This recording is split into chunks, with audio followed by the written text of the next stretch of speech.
Бүгүн Кыргыз Республикасынын жогорку сотунда жазык процессуалдык фигура тергөө судьясынын бир жылдагы иштеринин жыйынтыктары темасындагы эксперт кафе болуп өттү. Иш-чарага Кыргыз Республикасынын жогорку сотунун судьялары Качык Эсенканов, Чаңгыл Мабиталы, Бишкек шаардык сотунун судьясы Жамиля Сабитова, Чүй облусунун Москва райондук сотунун судьясы Нурлан Аджибеков жана Бишкек шаарынын Октябрь райондук сотунун тергөө судьясы Бекболот Жаналиевдер катышты.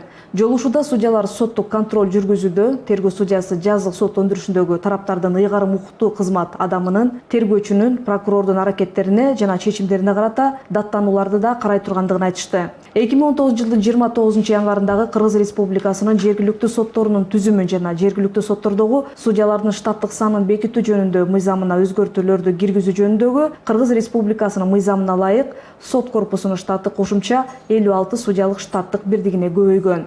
Жогорку соттун судьясы Качык Эсенкановдун айтымына караганда, 2019 жылдын биринчи жарым жылдыгында соттук практиканы жалпылоо жүргүзүлүп, анын жыйынтыгында 2019 жылдын 24 майында Кыргыз Республикасынын жогорку сотунун пленуму сотко чейинки өндүрүштө тергөө судьяларынын соттук контроль жүргүзүшү боюнча соттук практиканын кээ бир маселелери жөнүндө номер 14 токтомун, ал эми 2019 жылдын 13 сентябрында кармоонун мыйзамдуулугун жана негиздүүлүгүн текшерүү жана бөгөт коюу чарасы тууралуу жазык процесстик мыйзамдарды соттор тарабынан колдонуу тажрыйбасы жөнүндө токтомун кабыл алган. Ал эми жогорку соттун судьясы Жаңы Мамиталы азыркы күндө соттук практиканы жалпылоо гана эмес, тергөө судьяларынын тынымсыз окутуулар жүргүзүлүп, жергиликтүү сотторго методикалык жана тажрыйбалык жардамдар көрсөтүлүп жаткандыгын маалымдады.